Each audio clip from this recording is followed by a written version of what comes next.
이어가도록 하겠습니다. 감독님이 지금 관객석에서 같이 함께 영화를 보셨다고 들었거든요. 감독님 무대 위로 바로 올라와 주시면 김시윤 배우님이 저쪽에서 같이 또 등장하겠습니다. 큰 박수로 맞이해 주시겠습니다.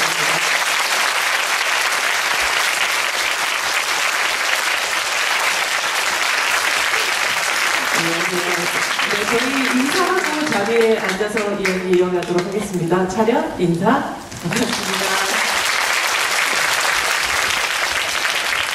네, 저희 다시 또 극장에서 관객분들과 함께, 특히나 부산국제영화를 찾은 관객분들과 함께 다음 조이를 또 보신 또 소감이 어떠신지, 그리고 관객분들에게 인사 말씀 부탁드립니다. 저희 여기 방역자문단의 또 이야기를 듣고 저희 마스크 벗고 이제 진행을 하도록 하겠습니다. 네. 이런 시간에 그리고 또 아침에 비까지 왔는데 많은 분들이 이렇게 와주셔서 정말로 감사드립니다. 고맙습니다. 안녕하세요. 저는 다음 소희에서 소희 역할을 맡은 김시은입니다. 오늘 날씨가 막 엄청나게 좋지는 않은데 이렇게 많은 분들이 와주셔서 너무 감사하고요. 저희 영화 많은 관심 부탁드립니다. 감사합니다. 날씨까지 굉장히 다음 소희를 보기에 너무 적절하다는 표현을 해도 될지 모르겠지만 좀 어울리는 날씨여서 너무 밖에 나가는데 쨍하면 좀 상반되는 느낌이 들 것 같아서 오히려 좋은 그런 날씨가 아닐까 싶기도 합니다. 물론 소희라는 친구가 겪게 되는 일들이라는 것은 굉장히 참담하지만 오히려 이 역할을 연기하는 김신 배우를 캐스팅할 때는 그냥 다른 방식의 이미지들을 오히려 고려한 게 아닐까라는 생각이 들었어요. 이 많은 아마도 이미 또 타이틀 롤에 올라가는 그 이름의 주인공이다 보니까 아주 이 배우를 선택하고 캐스팅하는 데 있어서 너무나도 큰 고민을 하셨을 것 같은데 김신 배우님과 함께 하시게 됐었던 가장 결정적인 이유는 무엇이었는지가 궁금합니다. 아마 못 물어보셨을 것 같아요. 저도 너무 궁금한데요. 일단은 이 역할을 그 나이에 맞는 배우가 했으면 좋겠다고 가장 먼저 생각했고요.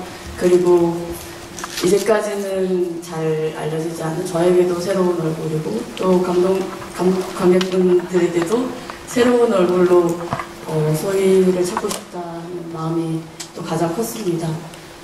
그러던 와중에 이제 엄청난 오디션들을 보게 될 거라고 각오를 단단히 하고 있었는데 그러다가 저희 조 감독님이 함께 작업하신 적이 있다는 이 친구를 한번 만나보면 어떻겠냐 하고 말씀해 주시고 저도 그냥 한번 만나볼까요? 하고 만나봤는데 대화를 나눠가던 와중에 저도 모르겠어요. 저 정확하게 어떤 순간인지는 잘 모르겠는데 그냥 이 친구가 소희 같다.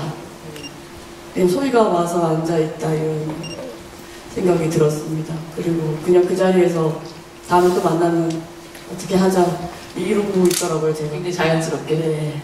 막 5만 명 오디션 중에 한 명 발탁 이런 게 아니었군요. 네. 그냥 아주 운명적인 50분 만에? 50분 만에. 네, 진짜 깜짝 놀랐어요. 진짜 제가 하는 게 맞다고요? 이렇게 제 짝에서 물어봤었던 것 같아요. 배우님은 어느 순간 감독님과 무언가 통했고 내가 어쩌면 함께 할 수도 있겠구나라는 걸 느끼게 됐던. 저는 사실 감독님이랑 이렇게 대화를 할 때 내가 소희를 할 수 있겠다 라고 생각이 바로 들지는 않았어요. 왜냐면 그때 당시에 정말 저희는 대화만 나눴고 뭔가 제가 특별하게 대본 리딩을 따로 하거나 뭐 춤을 뽐낸 거나 이러지 않았기 때문에 상당히 놀랐었습니다. 너무 좋았죠, 저는. 근데 사실 이렇게 그 신인 배우가 선뜻 내가 이 역할을 과연 할 수 있을까, 해낼 수 있을까에 대해서 막 자신감이 뿜뿜할 수 있을 만한 대본은 아니었을 거라고 생각이 들거든요. 맞아요. 네. 사실 정말 하고 싶다라는 생각이 많이 들었지만 과연 내가 이 소희를 정말 잘 해낼 수 있을까? 라는 확신이 들지는 않았었던 것 같아요. 근데 이 다음 소희라는 시나리오를 읽고 그래도 이 작품이 정말 세상에 나와서 조금은 다르고 조금은 더 나은 세상이 되지 않을까라는 뭔가 소망이 있었거든요. 그래서 그럼 이 시나리오를 쓰신 감독님을 한번 만나고 싶고 대화를 나눠보고 싶다. 이래서 저는 사실 그런 마음으로 감독님과 미팅을 그리고 오디션을 봤었던 것 같아요. 신 배우님께서 바로 뭔가 감독님한테 이건 왜 그래요? 라고 혹시 질문하신 질문 같은 게 있으셨어요? 그런 건 없었고요. 그냥 정말 평범하게 이런저런 얘기를 나눴었던 것 같아요. 그래서 더 깜짝 놀랐죠. 아, 이거 제가 오디션이라는? 진짜 당황을 하게 된다고요? 이 영화를 이미 여러분들은 보셨지만 한 1시간 13분, 1시간이 훌쩍 넘어서야 배두나 배우가 첫 등장을 하게 되는 이렇게 반반으로 나눠져 있는 구조를 갖고 있기도 한데요. 사실 배두나 배우 같은 경우는 뭐 여러분들 다 아시겠지만 도이아라는 작품으로 감독님과 함께 하셨던 그런 배우였는데 사실 본청에서 다시 자리가 나기를 기다리고 있는 형사라든지 이 영화 속에서 직업적인 면들은 같은 그런 배우, 같은 역할을 같은 배우가 또다시 그 다음 두 번째 작품까지 같이 하게 됐었을 때 이것은 어쩌면 배두나가 형사를 연기를 한다면 같은 형사라도 다르게 보일 거라는 확신 혹은 아니면 새로운 인물을 연기해낼 거라는 어떤 믿음 같은 게 있기 때문에 할 수 있는 선택이 아니었을까라는 생각이 들었어요. 두나 배우님과 두 번째 작업을 어떻게 다르게 하고 싶었고 또 어떤 믿음도 갖고 작업에 임하셨는지요? 우선 첫 영화를 같이 만들고 그때 제가 생각했던 것들 그리고 말씀드리자면 너무나 환상적으로 이 배우와의 작업을 해내고 이번 영화를 준비를 하면서는 시나리오를 쓰는 과정에서도 그 배우, 배두나라는 존재가 있기 때문에 이런 인물을 또 만들어낼 수 있었던 것 같아요. 영화 중간에 등장해야 되고 그리고 특별히 그 인물에게 뭔가를 더 할애해서 영화 속에서 말해줄 수도 없고 여러 가지 제약들이 있음에도 불구하고 단방의 관객들을 사로잡고 끝까지 함께 이끌어 나갈 수 있는 배우. 저는 제 머릿속에는 배두나밖에 떠오르지 않았고 그리고 당연히 제가 생각한 것 이상으로 훨씬 더 잘 표현해낼 거라고 믿어 의심치 않았고요. 그리고 영화를 찍는 내내 그것을 또 확인해가는 과정이기도 했습니다. 다음 소위 준비하는 과정에서 제가 또 함께 좀 작업할 일들이 있어가지고 두나 배우님 되게 자주 만났었는데 가장 큰 걱정은 춤. 실제로 많이 나오지도 않아요? 그쵸? 사실 두나 배우가 춤추는 장면 굉장히 많이 나오지 않는데 정말 최선을 다해서 춤 연습을 하시더라고요. 그 과정을 옆에서 지켜보시면서 어떠셨는지 감독님? 연습실에 이제 와서 춤을 춰야 된다 했을 때 진짜 그렇게 할 거냐고 물어보더라고요. 진짜로 굉장히 춤을 잘 추는 사람이니까 해야 된다. 정말로 깜짝 놀래고 정말로 열심히 연습했습니다. 본인이 계속 힙합 노래를 들어가면서 부단히 연습을 했고요. 그리고 또 처음 김시은 배우랑 만난 자리가 바로 그 연습실이기도 했어요. 영화 속에서 마치 처음 만나듯이 그렇게 만난 것도 되게 재미있었던 일이었고 두 분 다 굉장히 열심히 연습했습니다. 시은 배우님의 춤추는 장면도 사실 이 영화 속에서 첫 등장부터 춤을 추고 그리고 마지막 순간까지도 그렇게 춤을 춰요. 진짜 사실 물리적으로도 굉장히 힘든 일이기도 했었을 것 같은데. 저희가 사실 춤을 엄청나게 잘 추는 편도 아니고 그런데 소희는 춤을 좋아하고 그래도 조금은 잘 추는 친구잖아요. 그래서 춤을 정말 열심히 제가 할 수 있는 한 최선을 다해서 춤을 췄던 것 같아요. 가장 좋아했던 노래나 맞추기 좋아했던 안무 같은 게 있어요?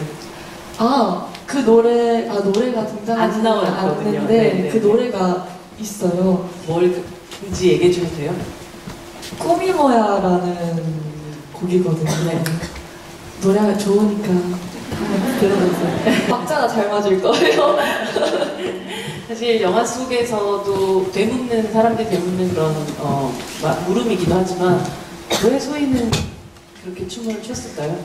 그 배우님이 해석했던 소희의 춤추었던 이유. 저도 처음에는 춤이 뭘까라고 많이 생각을 해봤었던 것 같아요. 근데 그냥 결론적으로는 내가 무언가를 좋아하는데 꼭 이유가 필요한 거는 아니라고 생각이 들더라고요. 제가 해석을 했을 때에는. 그래서 소희라는 인물 자체도 그냥 춤이 좋아서, 저도 뭔가 거창하게 말을 하고 싶지만 단순하게 춤이 좋아서 소희가 춤을 많이 열심히 췄던 거 아닌가 싶습니다. 그리고 잘하고 싶었던 것 같기도 하고요. 꿈이 뭐야라는 그 노래를 여기 틀지 않고 깔지 않고 네. 사실은 무음 속에서 춤만 추는 모습을 선택한 거에는 반드시 감독님의 의도가 있었을 것 같거든요.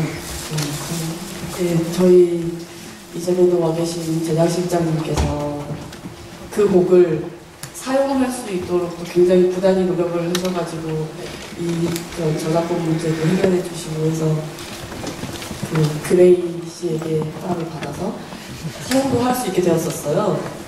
그런데 막상 이제 제가 원래는 이렇게 이어폰 안에서 새어나오는 음악으로 해보려고 했는데 막상 그 장면이 담고 있는 것은 계속해서 틀리는 장면, 그것을 반복하는 장면이라서 그 꾸준하게 음악을 넣기가 참 애매하더라고요. 그래서 그 음악은 오로지 소위 귓속에서만 들리는 음악으로 하고 우리는 그냥 바깥에서 잠시 그 아이의 숨소리, 뭐 발소리 이런 것만 듣는 게 낫겠다 싶었습니다.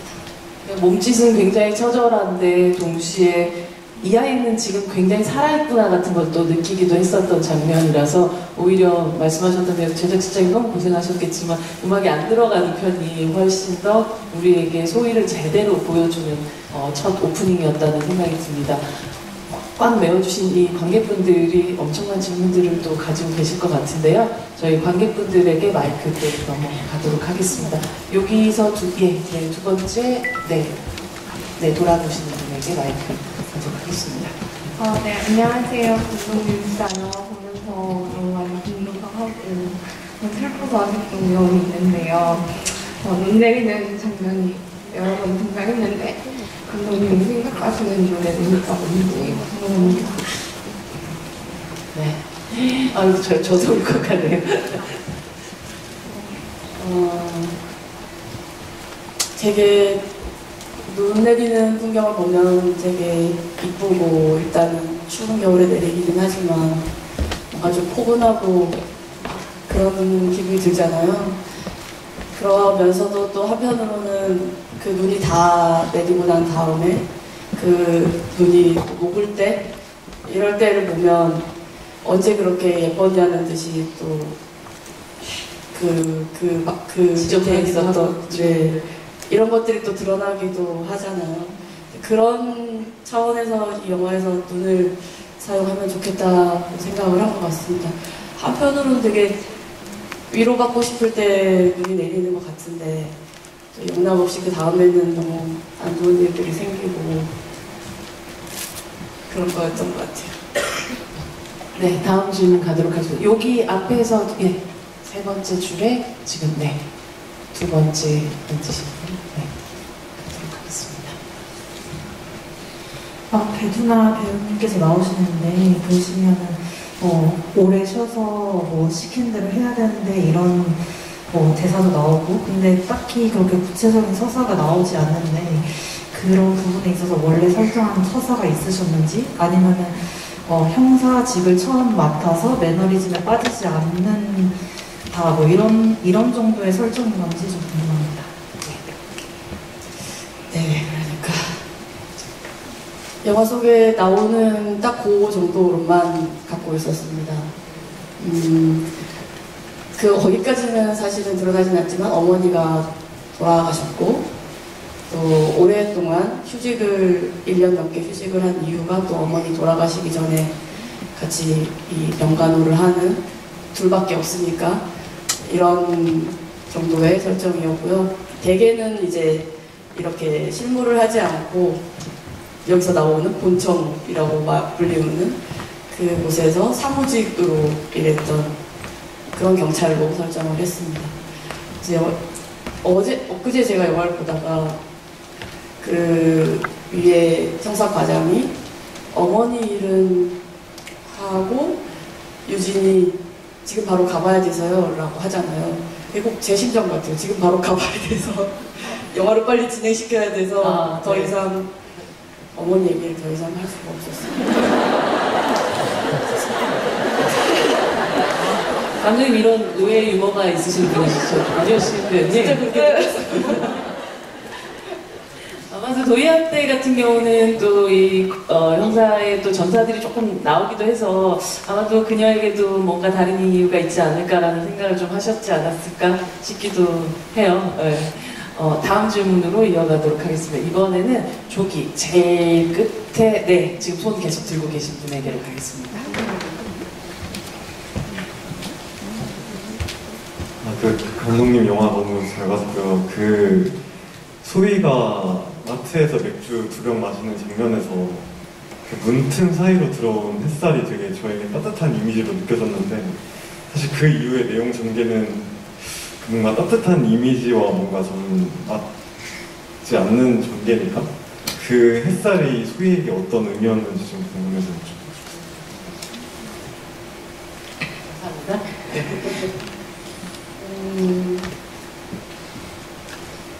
모르겠어요. 제가 딱 이런 희한하게 이번 영화를 쓰고 또 만들고 마지막까지 완성을 하면서도 딱 이거는 이런 의미야 라고 해지지가 않더라고요. 근데 그 장면을 만들 때 제 마음속에 있었던 건 그날의 마지막 햇빛을 이 친구가 봤으면 그리고 그 빛을 보면 어떤 마음이 들까. 그게 그 맨발에 닿을 때 어떤 따뜻함을 느꼈을까 아니면 그것조차 전혀 위로가 되지 못했을까. 그 자리를 뜨게 된 그곳을 뜨게 된 이유도 어쩌면 그 빛을 좀 따라가고 싶었던 건 아닐까. 이런 제 마음속에 그런 것들이 좀 일어났던 것 같아요. 그리고 결국에 이제 그곳에 올라가서도 사실은 마지막에 어떤 굉장히 아름다운 것을 봤으면 좋겠다, 이 사람이. 그런 마음으로 만든 장면들이고, 근데 여전히 또 그것들이 또 끝내 위로가 되지 못했나 하는 걱정도 있었습니다. 감사합니다. 그 맨발의 삼선 슬리퍼 발끝으로 닿는 그 마지막 햇빛을 보고 있었던 소희는 어떤 마음이었을까라고 생각하면서 시훈 배우는 연기를 했을까? 저는 그 빛이 저한테 왔을 때 제가 소희로서 느꼈던 감정은 어쩌면 위로받고 싶었다 라고 생각이 들기도 했고, 그래서 그 빛이 왔을 때 빛이네 이렇게 생각하고 그걸 봤는데 그 빛은 너무 아름다운 거예요. 그래서 그 빛을 따라가고 싶다라는 생각이 들어서 그 가맥집에서 일어나지 않았나 싶습니다. 원래부터 이 빛을 또다시 유진도 똑같이 보게 될 거다라고 세팅을 하셨던 건가요? 아니면 소희의 마지막 순간을 먼저 떠올린 다음에 어떻게 될지 모르겠다 남겨두고 있다가 나중에 혹시 또 현장에서 좀 더 만들어지신 부분이 있으셨는지가 궁금하더라고요. 짐작하셨겠지만 네. 명확하게 같은 것을 보게 될 거라고 생각했고요. 그리고 유진은 그곳에 두 번째 들르게 되는 건데 두 번째 들렀을 때 또 같은 빛을 느끼게 되는 거니까 그때 처음에 왔을 때랑은 또 완전히 달라진 굉장히 다르더라고요. 네, 네. 상태로 그곳에 같은 자리에 앉아있게 하고 싶었습니다. 근데 소희가 벗은 발로 왔었다면 두나 배우는 굉장히 단단한 군화 같은 느낌의 워커를 신고 있는 그 발이 어떤 결심 혹은 그녀가 앞으로 해나갈 일들이 결코 호수로 빠져드는 일은 아니겠구나라는 생각을 좀 하게 됐었던 것 같은데요. 네, 그 장면 뭐 여러분들도 다 너무 이게 정확하게 어떤 의미다라고 워딩으로 말하지 않더라도 정말 다 같이 느끼시지 않았을까 싶은 장면입니다.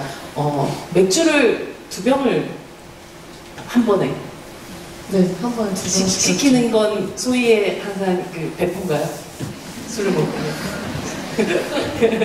소희는 소주도 마시는 거 맞죠? 맥주 일단 2병 시켜야죠. 아, 그렇군요. 아, 맥주는 두 병이 기본이군요. 맥주는 두 병. 맥주는 두 병이 기본이군요. 아, 오늘 큰 깨달음을 얻고 갑니다. 네, 다음 질문으로 가겠습니다. 아, 조기로 갈게요.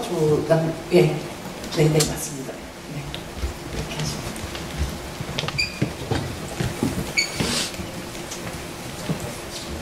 하시면. 우선 영화 만드시느라 고생 많으셨습니다. 저는 좀 특별하게 네, 지금 다음 소희가 이제 부산국제영화제 이후로 만약에 개봉하게 되면 감독님이나 배우님이 어쨌든 홍보를 하셔야 되잖아요.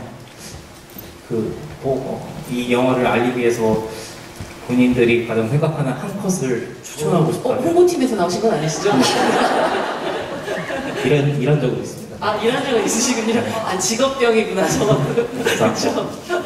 네, 한 컷을 골라주신다면 감독님과 신배님이 각각 골라주시면 좋을 것 같습니다. 한 컷 고르기 너무 어려운데 전 처음에는 그 빛을 보는 장면이 되게 저한테도 따뜻했고 그렇기 때문에 굉장히 그 장면도 좋다고 생각을 했는데 또 이제 보니까 이제 제가 저수지로 이렇게 갈 때 그 장면이 왜인지 모르게 계속 생각이 나더라고요. 그래서 저는 그 장면을 추천하고 싶습니다. 그 뒷모습을? 네, 그 네. 뒷모습을. 감독님? 이게 중요한 문제예요. 홍보인데.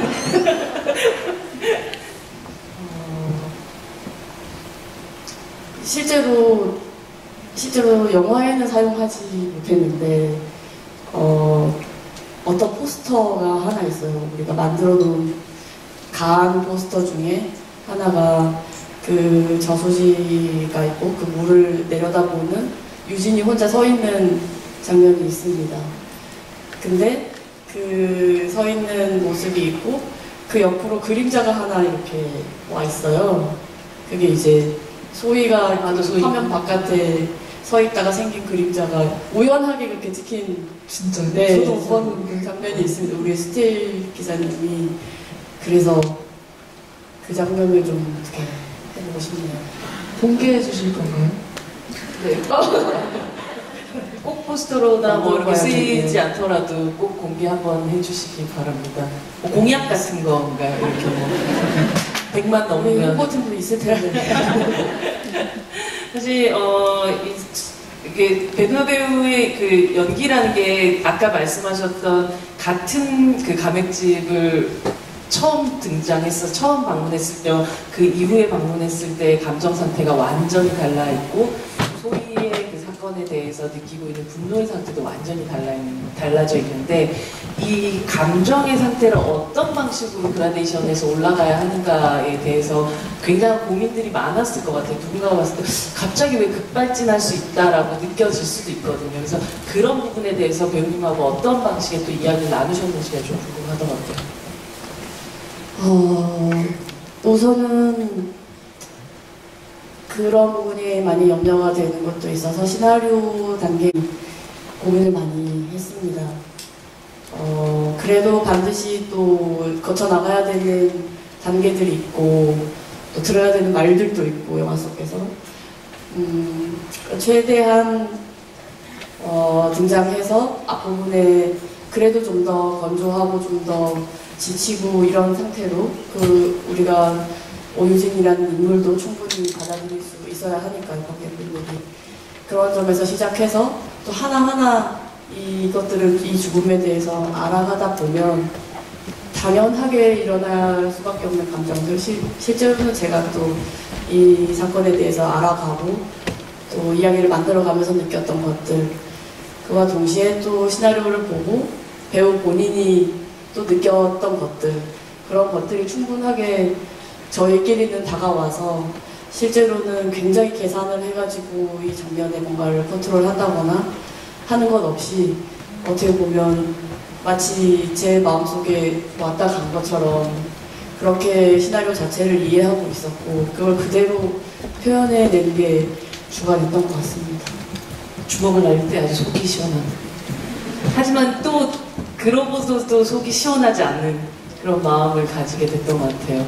네, 질문 또 이어서 받겠습니다. 네, 저기 제일 끝에 네, 돌아보시는.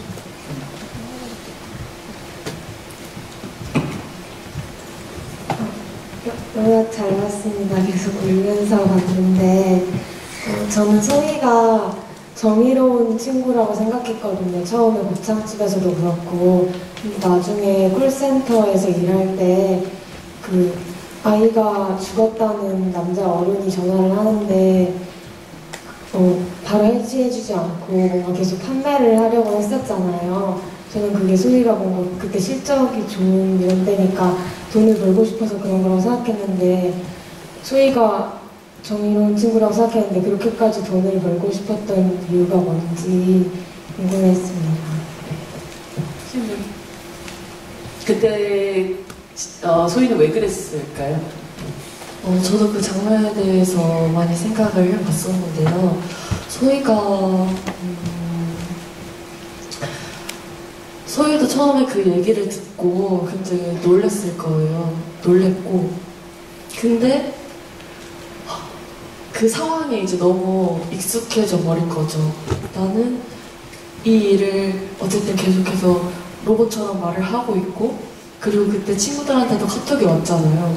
그래서 또 정신도 없었을 거고 그래서 그 상대방의 그 마음까지 소희가 그때 당시에는 헤아리지 못했었던 것 같아요. 근데 이제 그 콜을 끊고 나서 드는 소희가 원래 그런 친구가 아니었잖아요. 근데 그렇게 점점 변해버린 자신에 대해서도 되게 많이 질책하고 자책하고 그러면서 점점 소희가 콜센터 하는 그 일에 대해서도 되게 많은 고민이 들었을 거고 그래서 더욱더 힘들고 마음이 아팠었어요.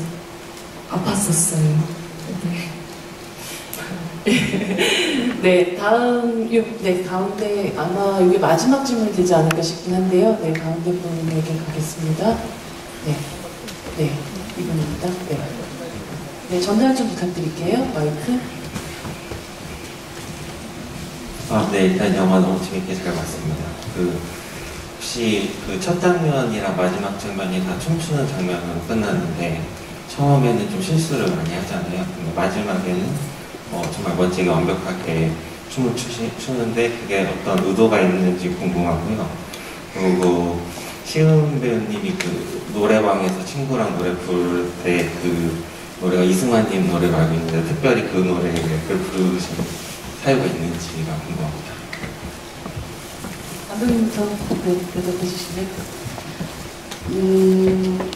아주 처음부터 이 영화를 이 춤을 추는 장면으로 시작해서 춤을 추는 장면으로 끝내야겠다 하는 것도 있었고 또 처음에 계속 틀리는 그 부분을 마지막에는 완성하는 모습으로 그것만을 세상에 남겨놓고 간 것처럼 그렇게 만들고 싶었습니다. 그리고 또 그 마지막 핸드폰에 남아있는 영상은 뭐랄까요, 마치 오유진 형사에게 남긴 선물 같은, 저로서는 이제 그 장면을 만들 때 그런 마음으로 만들었고, 또 내내 자기는 잘못한 거 하나 없는데 고초를 겪어가는 이 유진이라는 인물에 대한 안쓰러움과 또 그 순간만큼은 마치 소희와 유진이 서로 통하고 있는, 함께하고 있는 듯한 장면으로 영화를 마치고 싶었습니다. 노래방의 선곡에 노래방의 선곡이요. 일단 제가 생각했을 때는 소희는 발라드 그리고 뭔가 이제 자신의 감정을 표출할 수 있는 노래를 부르고 싶었을 거라고 생각을 했어요. 그래서 사실 근데 그 노래는 제가 선택한 건 아니고 이제 감독님이 이 노래 어떻게 했니? 모르는 노래더라고요. 다행, 그렇죠. 네. 그래서 감독님이 이 노래로 했으면 좋겠다라고 해서 그 노래를 하게 되었는데 왜 그 노래를 하게 된 건가요? 이 여자아이 둘이 그 목이 찢어져라 뭔가 이 애절한 노래를 불렀으면 좋겠다 하는 것도 있고, 제가 또 이승환 가수의 팬이기도 하고 너무 좋아하는 노래기도 하고 그래서 그렇게 되었습니다. 저도 그 노래 이제 완전 좋아해요. 감독님의 마음이 반영된 선곡이었었고, 춤은 힙합, 노래는 발라드. 네. 저희 한 40분 정도의 시간이 이렇게 훌쩍 지나갔는데요. 저희 또 이어져서 오픈토크 바깥에서, 오픈토크는 아니고 무대 인사를 한 20분 정도 하는 시간들이 있으니까 혹시 같이 가실 수 있는 분들은 또 이어주시면 좋을 것 같고, 오늘 함께 영화를 보고 또 이야기를 함께 나눴었던 소감과 마지막 인사, 감독님부터 들어볼 수 있을까요? 네, 8년 만에 영화를 만들어서 여러분 다시 만나게 되어서 정말로 기쁘고 고맙습니다. 그리고 저희 자리는 이렇게 완성된 영화를 저희 현장 스태프들 또 배우들도 못 봤어요. 그리고 지금 여기에 와서 같이 영화를 본 친구들이 있습니다. 스태프분들은 제가 나중에 따로 인사드리고, 특별히 여기 우리 새 팀장님 역으로 최희진 배우분이 같이 와서 영화를 봤고요. 이보람 팀장님?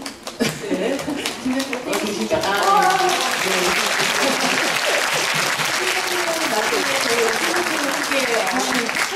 앞에서 우리 무대 인사 같이 하실 거잖아요. 네. 그때 또 함께 이야기 나눠보도록 하겠습니다. 나쁜 사람. 하지만 사실은 또 그녀 역시도 그럼요. 그 시스템 안에서 굉장히 힘든 사람이기도 했죠. 네.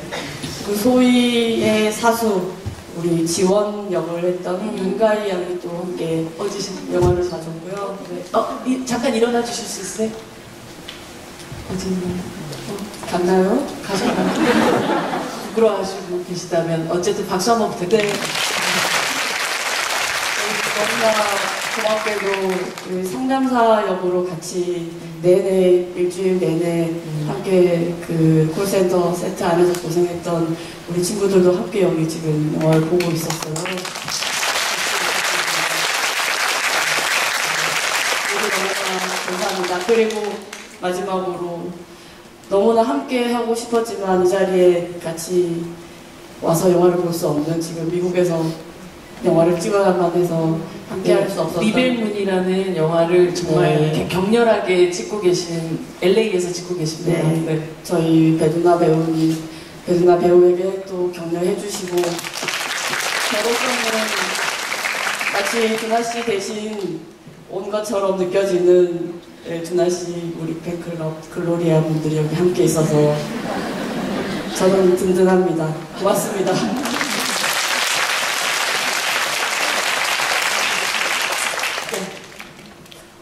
저는 이번에 부산국제영화제에 처음 오게 되었는데 이렇게 다음 소희와 함께 할 수 있어서 너무 좋았고요. 그리고 너무 영광이었고, 오늘 또 이렇게 끝까지 자리 함께 해주셔서 감사합니다. 앞으로도 저희 다음 소희 많이 사랑해주시고 관심 가져주시면 감사하겠습니다. 오늘 진짜 감사합니다.